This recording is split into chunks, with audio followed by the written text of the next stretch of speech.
Hello, કેમ છો બધા? આજે અમે તુવેરો ઉતારવાના છીએ. અમારા ઘરે તુવેરો થઈ છે બહુ જે. અહીંયા આ વેધર બહુ સરસ છે અમારું બ્રિસ્બેનનું, તો એટલી બધી તુવેરો ઉતરે. હવે આજે તુવેરો ઉતારીશું. અમારું ગાર્ડન, આખું ગાર્ડન છે અમારું. અહીંયા તમને બતાવી દઉં પહેલાં બી મારા વિડીયોમાં કે બધું આવેલું છે.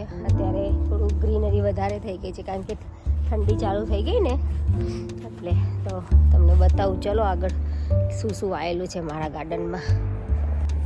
આ મરચાં છે લાલ કલરના, અને એમાં પેલા થાય ને એ આ પેલા રહ્યા નાના નાના, આ બધા નેપાળી મરચાં છે. આ આપણા થોડા તીખા નથી એ મરચાં છે, અને આ મરચાં છે એ તીખા છે ઇન્ડિયા જેવા.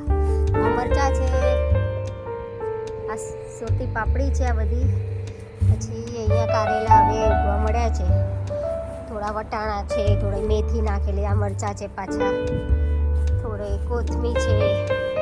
આ તુવેરો પાછી થઈ ગઈ. આ ગલકા સુકાયેલું છે. હવે ગલકાના વેલા થોડો ગલકા બગડી ગયા લાગે છે. વેધર થોડું ચેન્જ થઈ ગયું એટલે થોડા આટલા આવેલા છે. તો આજે એનું બી સબ્જી બનાવીશું. પછી પેલું જામફળી છે અહીંયા, મગફળિયા છે, શેરડી છે, પછી આંબો છે, પેલો કડવો લીમડો છે. સોરી હા, અમારી જોયા ફસી રહી છે પાછળ. આ લીંબોડી છે. આ પાલક છે, માલાવાડી પાલક, પણ અત્યારે એને બી પ્લાન્ટ હતા થોડા ખરાબ થવા મળ્યા છે. વેધર બહુ ખરાબ થઈ ગયું છે હમણાંથી, એટલે ઠંડી વધારે પડવા મળી છે. એટલે આ સરગવો છે, આ લીમડો છે, આ આપણે સેલેડમાં ખાઈએ એ લેટસ છે. પછી આ હળદર છે, લીલી હળદર અને આદુ છે, ને આ ચોળી છે. પછી આ થોડા વાયા છે પ્લાન્ટ, એ જોઈએ શું આવે છે અંદરથી.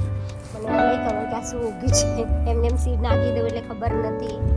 અહીંયા થોડા પ્લાન્ટ કરીને